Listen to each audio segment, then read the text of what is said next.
मला वाटतं विरोधकांच्या नजरेमध्ये नेहमीच लाडकी बहीण योजना ही खूपच आलेली आहे।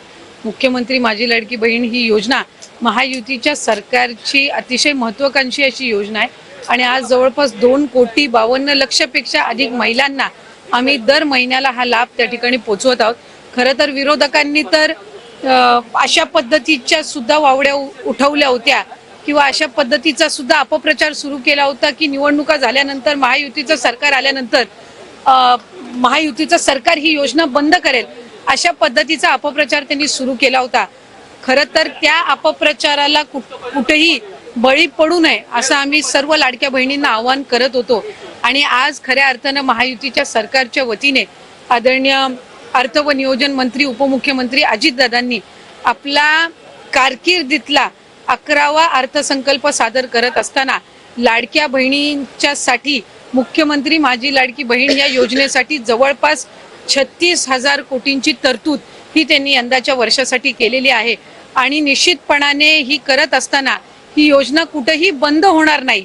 जो प्रचार विरोधकांकडून करण्यात आलेला होता की डिसेंबर महिन्यानंतर या योजनेचा लाभ मिळणार नाही, या उलट जानेवारी असेल त्याचबरोबर फेब्रुवारी आणि मार्च महिन्याचा एकत्रित असा लाभ याचं वितरण सुद्धा आम्ही 2 दिवसापूर्वी सुरू केलेलं आहे आणि लाडक्या बहिणींच्या खात्यामध्ये फेब्रुवारी महिन्याचे 1500 हे त्या ठिकाणी 2 दिवसातच पोहोचलेले आहेत आणि मार्च महिन्याचे 1500 सुद्धा ते पोहोचवण्याचं काम सुद्धा प्रगतीपथावर आहे।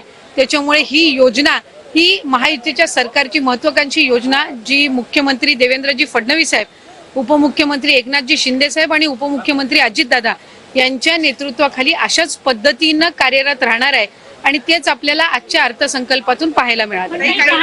स्पेसिफिक प्रश्न आहे की 1,500 रुपये की 2100 रुपये नेमकं महिलांना किती रुपये मिळणार आहेत या लाडकी बहीण योजनेच्या माध्यमातून? कारण विधानसभेत पूर्वी आपला जो जाहीरनामा होता त्याच्यामध्ये 2100चा उल्लेख होता, त्यामुळे स्पेसिफिक प्रश्न मला आपल्याला आवर्जून त्यानिमित्ताने आणि आपल्या माध्यमातून सर्व आमच्या लाडक्या बहिणींना त्या ठिकाणी सांगायचे की राज्याचे मुख्यमंत्री देवेंद्रजी फडणवीस साहेब आणि आमचे दोन्हीही उपमुख्यमंत्री असतील, मंत्रिमंडळातील सर्व आम्ही त्या ठिकाणी मंत्री महोदय असो, आम्ही सगळ्यांनी सुरुवातीपासूनच ही योजना अधिकाधिक यशस्वी पद्धतीनं राबवण्याचा प्रयत्न हा केलेला आहे। पुढेही आम्ही त्याच पद्धतीनं हा प्रयत्न करत राहणार।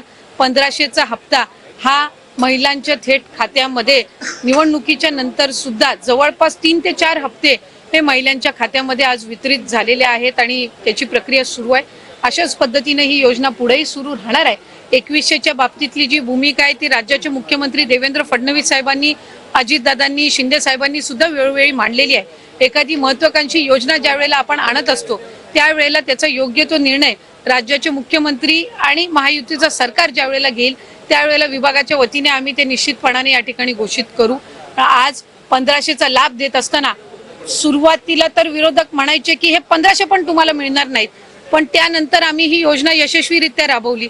त्याच्यानंतर म्हणायचे की निवडणुकीच्या नंतर ही योजना बंद होणार, पण आज 2,52,00,000 महिलांपर्यंत आम्ही हा लाभ त्या ठिकाणी पोहोचवत आहोत आणि आज 36,000 कोटींची जी तरतूद अर्थसंकल्पामध्ये करण्यात आलेली आहे जेणेकरून ही योजना अशाच पद्धतीनं पुढे सुरू राहावी। त्यामुळे आम्ही कुठलाही महायुतीच्या सरकारने लाडक्या बहिणींना दगाफटका दिलेला नाहीये। 2100चा योग्य तो निर्णय जाहीरनामा किंवा एखादा ज्या वेळेला तुम्ही वचननामा असतं तो पुढच्या 5 पंचवार्षिक या संबंध या याच्यातून दृष्टिकोनातून तो ठेवलेला असतो। त्यामुळे त्या बाबतीतला योग्य तो निर्णय हा महायुतीचं सरकार हे निश्चितपणाने घेईन। पण आपल्या माध्यमातून मला लाडक्या बहिणींना सांगायचंय की ही योजना कधीही बंद होणार नाही आणि महायुतीच्या सरकारकडून अशाच पद्धतीनं चालू राहील। या उलट या अर्थसंकल्पामध्ये महिलांना आर्थिकरित्या सक्षम करण्याच्या दृष्टिकोनातून उमेद भवन असतील, अस्मिता भवन असेल, त्याचबरोबर त्यांना सक्षम करण्याच्या दृष्टीतून आर्थिक साक्षरता आणणं असेल, हे सगळे उपक्रम हाती घेण्यासाठी सुद्धा भरीव तरतूद ही या अर्थसंकल्पामध्ये केलेली आहे। त्यामुळे महिलांना अधिकाधिक सक्षम करण्याच्या दृष्टिकोनातून आम्ही काम करत आहोत।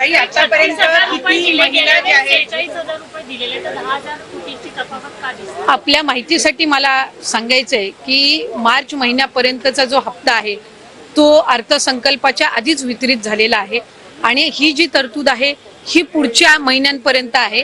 डिसेंबर महिन्यांमध्ये ज्या वेळेला ही जी केलेली तरतूद आहे या पलीकडे जर आपल्याला लाभासाठी तरतूद करावी लागली तर डिसेंबरच्या अधिवेशनामध्ये ती निश्चितपणाने करण्यात येईल।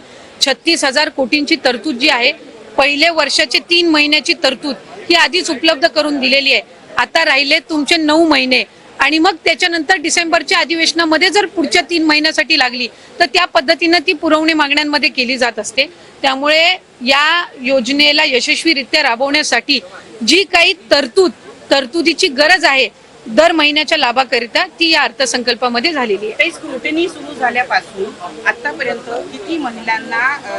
किती महिलांनी स्वतःहून सोडलेले आहेत किंवा किती महिलांना वगळण्यात आलेले आहे, त्याचबरोबर इतर ज्या योजना आहेत म्हणजे निराधार योजना असेल किंवा इतर योजना, या महिलांना या योजनेचा लाभ कशा पद्धतीने दिला जाणार? जे टोटल रजिस्ट्रेशन विभागाकडे झालेलं होतं ते साधारणपणे 2,63,00,000 असं होतं.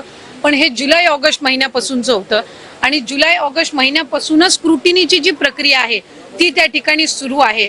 आणि पात्र महिला ज्या आहेत, लाडक्या बहिणी ज्या आहेत, त्या साधारणपणे 2,52,00,000 2,53,00,000 इतके त्या ठिकाणी असतात. आधार सीडिंग ज्यांचे अकाउंट झालेले आहेत त्यांना दर महिन्याचा लाभ वितरित होत असतो. नमो शेतकरी योजनेचा जे लाभ घेतात त्यांना नमो शेतकरीचे 1,000 आणि मग वरचे जे 500 आहेत ते त्या ठिकाणी लाडक्या बहिणीचे या तरतुदीतून मिळत असतात. संजय गांधी निराधार योजनेच्या ज्या लाभार्थी आहेत त्यांना 1,500चा लाभ हा संजय गांधी निराधार योजनेतूनच मिळत असतो. त्याच्यामुळे या योजनेतून मिळण्याचं त्याच्यामध्ये काही कारण नाही. या व्यतिरिक्त 4 चाकी वाहनं असणारी असतील किंवा जिल्हा स्तरावरून ज्या तक्रारी आम्हाला प्राप्त होतात त्या पद्धतीनं ती योग्य ती कारवाई आहे ही केली जात असते. आणि परत ज्यांनी आम्हाला या योजनेचा लाभ नको आहे किंवा आम्ही या योजनेच्या लाभासाठी आता पात्र नाही आहोत असे जे अर्ज आहेत हे काही हजारांच्या संख्येमध्ये आहेत.